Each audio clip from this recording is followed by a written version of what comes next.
Howdy and hello, I am Seattle's one and only Glamazon goddess and queen of the pigs, IsabellaExtynn, and welcome to another episode of The Race is On.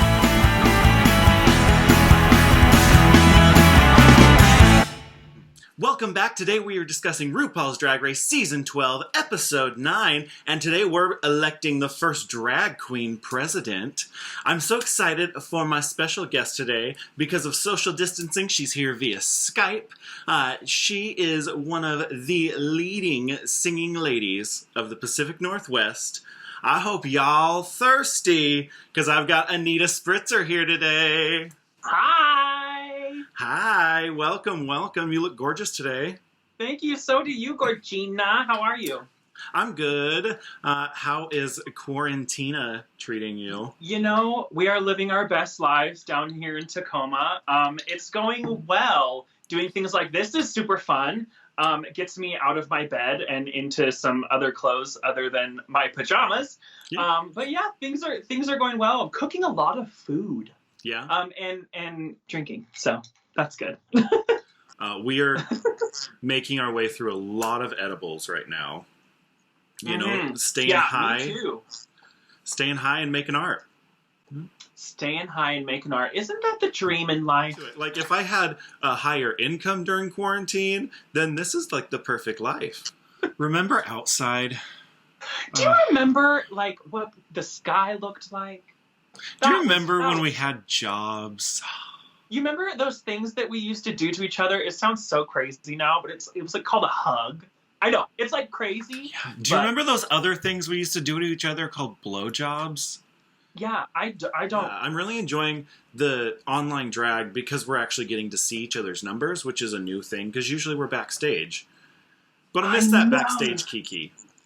I know, the backstage Kiki is great, but it has been so awesome seeing how creative people are getting with all of this online content. It is so rad. I mean, I did some green screen work that I've never done in my life before last week. Yes, the video is so good. Oh, thank you. If you want to check out the video, check it out on my YouTube page. It's Masterpiece. I did a little music video to one of my favorite songs by Jessie J. It's a song all about continued self-improvement, which is really important, especially during quarantine. So go check it out. Masterpiece. There's a link.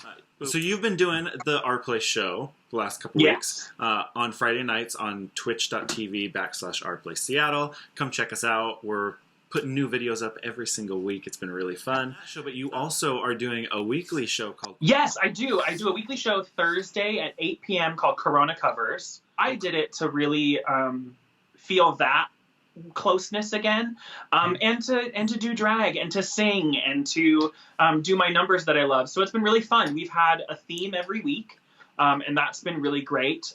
This week, Thursday at 8 p.m. is Broadway themed.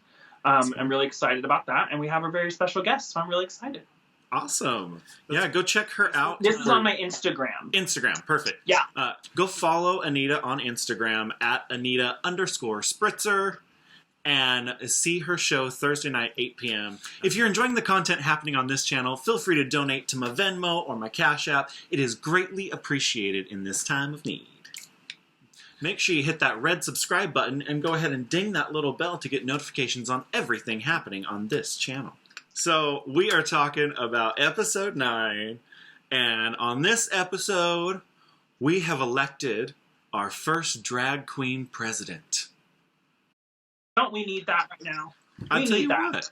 Bring a little sparkle to the White House. There wasn't really any drama starting the episode off this week. No, you know what? There wasn't. Yeah, you know, Jan left. I think this was the time where shit got a little real because Jan is such a powerhouse. I feel like a lot of people expected Jan to be top 4. I did. I know I did. So to see Jan go home, it was like, oh. That was big. But there wasn't a lot of drama. I really loved the part in the beginning where they're like, Miss Heidi, you won. You're a thousandaire now. And she's like, yeah, I had 33 cents in my bank account, and now I got $5,000.33. Amen. I felt that so hard. I was like, Heidi, I'd be saying the same thing. Yeah. Come on, accounting. Look at you.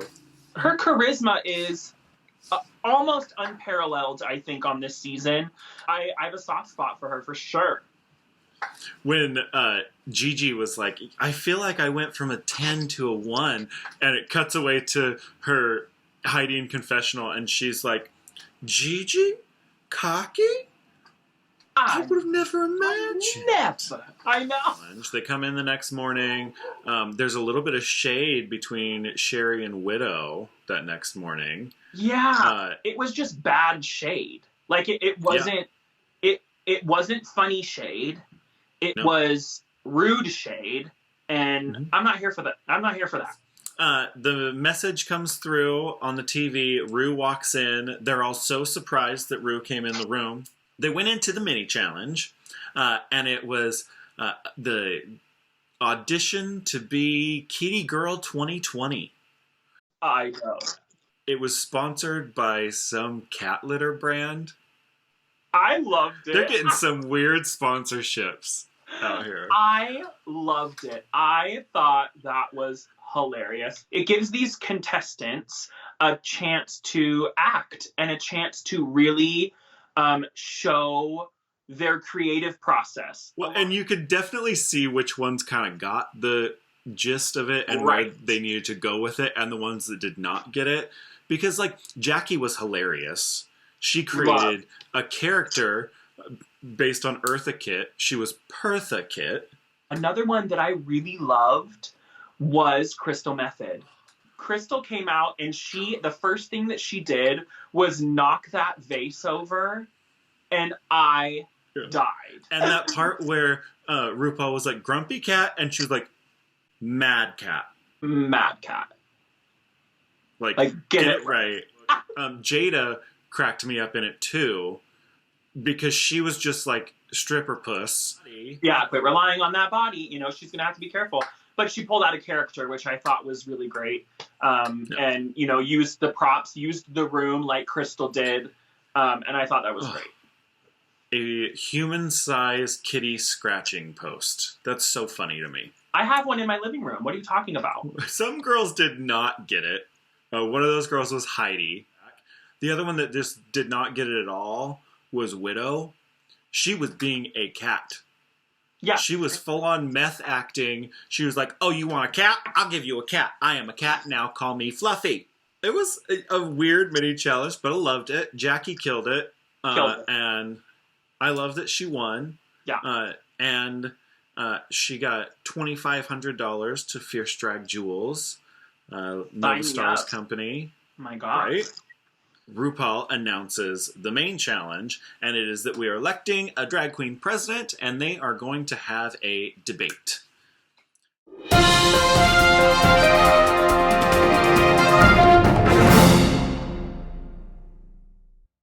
My first thought was, why was this episode not done when AOC was there? Gag. Right. Instead, we got Bloom and Goldblum. You know? Which I love. One of my favorite quotes of the episode was Jada Essence Hall saying, he's a dinosaur doctor.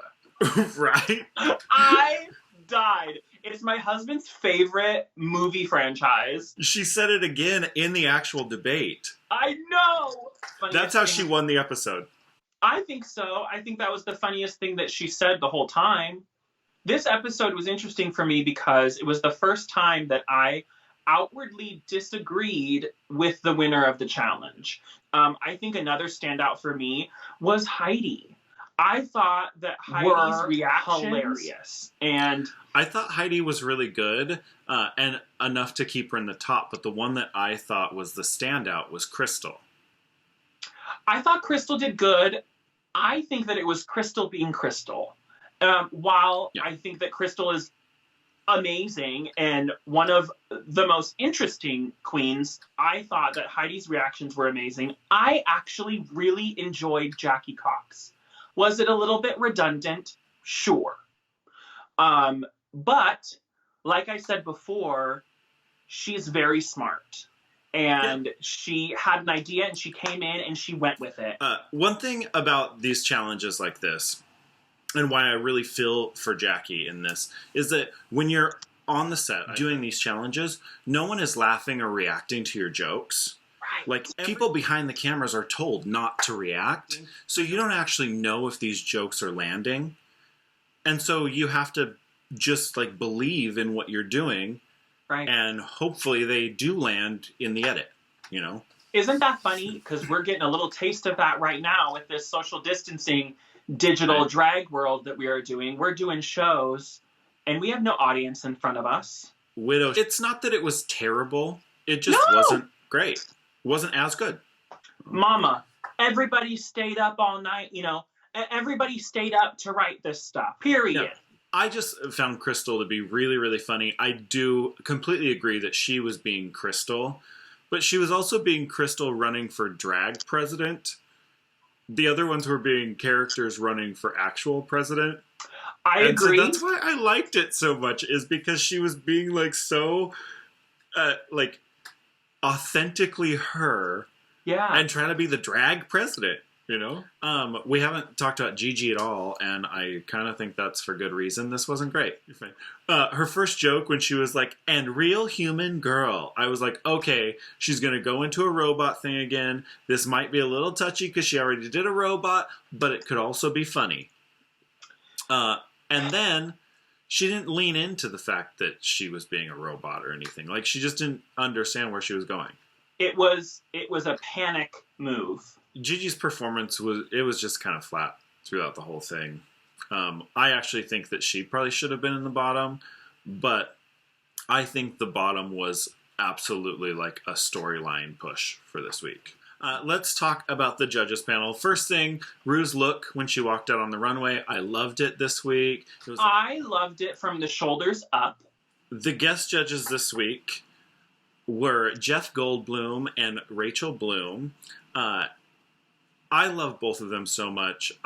Huge fans of both of them. I really like Jurassic Park, the whole franchise, and Crazy Ex-Girlfriend. I absolutely love. I think it's so silly, so much fun. And I really enjoyed both of them there. One thing that I do want to mention about Jeff, though, on the runway, let's get into it. He had a bit of a boomer moment that I really didn't like. I think it was an important moment to stay in the edit, because there are a lot of people that think this way, but I really didn't like it when he brought up with Jackie that in a lot of Muslim cultures, LGBTQIA people are not treated very nicely in those cultures. And I thought it was a very boomer moment to be bringing that up when literally every person is on the stage wearing something American flag inspired in a country that does not treat LGBTQIA people correctly, does not treat people of color correctly, does not treat women correctly. So stop harping on another culture for not doing things correctly when your own country doesn't do things correctly. She's making that exact statement.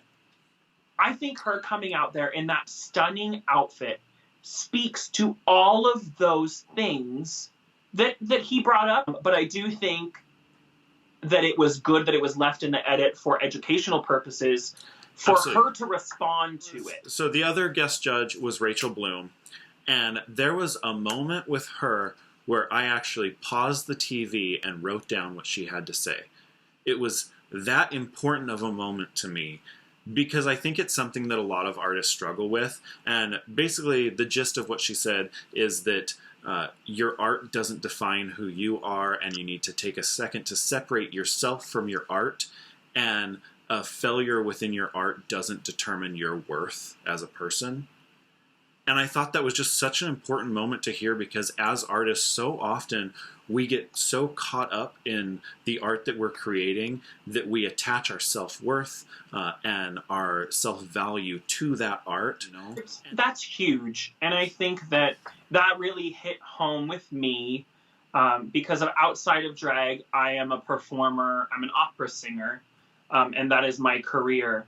And I've had to face a lot of rejection. If I were to take all of the rejection that I have gotten in my opera career and taken that upon myself as my being, it would be a very unhappy life to live. Yeah. So let's get to the runway looks. We'll start with Jackie. We already talked about her a little bit. I think that this look was absolutely beautiful. I think the fabrics could have been more luxe, and it would have elevated the look. The fabrics looked a little cheap to me.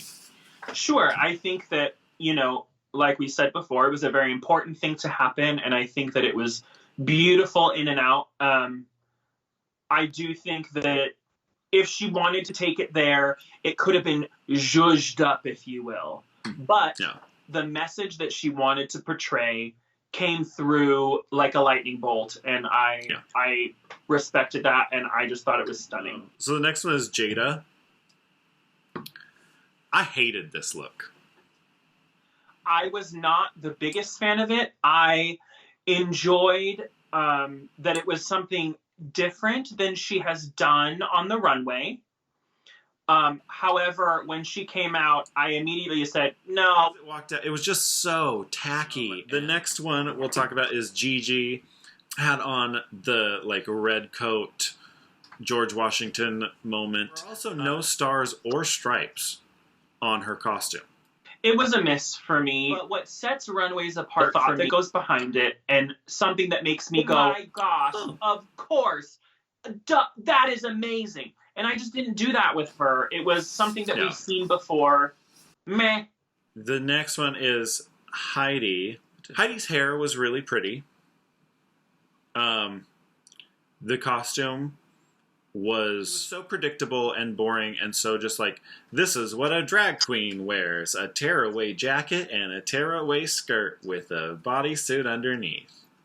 I think that Heidi's trajectory has been really interesting to watch, and to me, this look was one of the most interesting of Heidi's that she has worn. She kind of stepped out of her comfort zone, and it was more of a cohesive look. The next one was Widow, and she was in the black and white with the silver stars. So she was the only one that stepped away from the red, white, and blue. Which I do appreciate. Mm-hmm.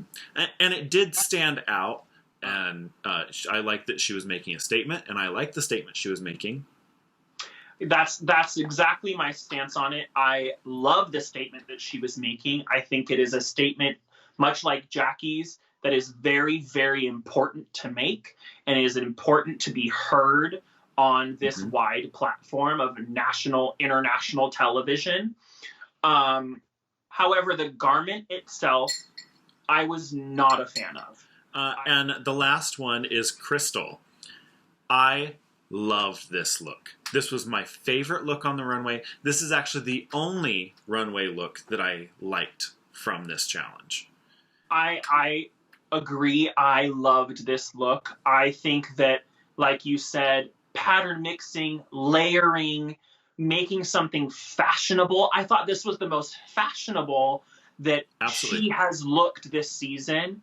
She looked so good. She was my favorite on the runway. She was my favorite in the debate.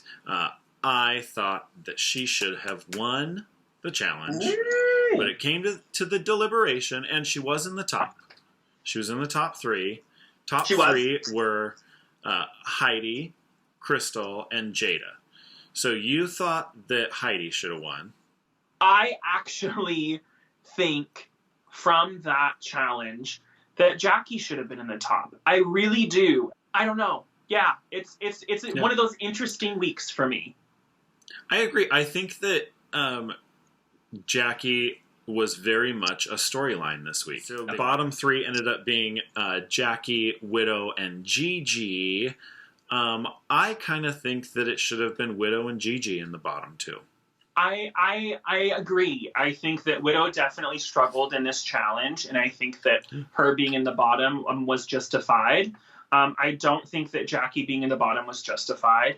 The winner was Jada, which I don't think she should have won. The runway was tacky. The performance made me laugh, but I don't think it was quite right. I'm indifferent, let's say. I'm indifferent. Bottom two ended up being Widow and Jackie, and they lip-synced to Katy Perry's song Firework. Now, I have to tell you, I have lip-synced to several Katy Perry songs, and when you hear them, you're like, oh, this would be a fun performance track. And then you actually perform it, and they are the most monotonous, terrible songs to perform. When Jackie pulled out that plastic bag, I laughed really hard. I really did. I thought it was super funny.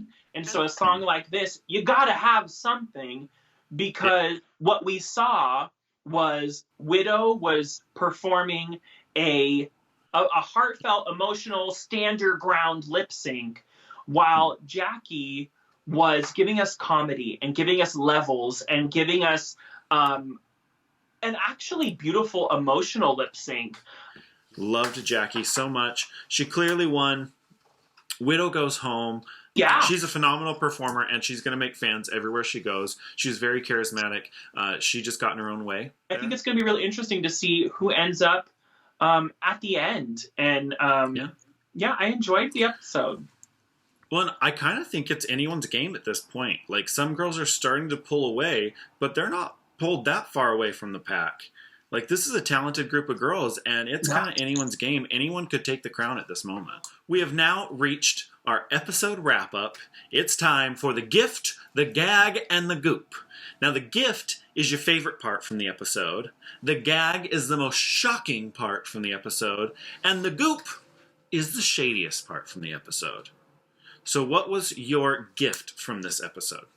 My gift from the episode, I can't get over Heidi's gap whistle. My gift for this episode was what Rachel Bloom said about not determining your worth through the successes of your work and separating your work from who you are as a person. So what was your gag from the episode?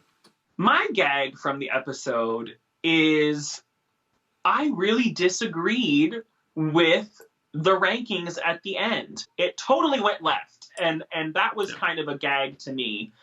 My gag for this episode was when we got to hear a little bit about Crystal's family and their political leanings, because throughout the entire season we've heard about how close Crystal is to her family, and to know that her family are staunch Trump supporters and stand by that vote, while she's this close to them and such like a queer presence, was a little crazy to me. What is your goop for this episode?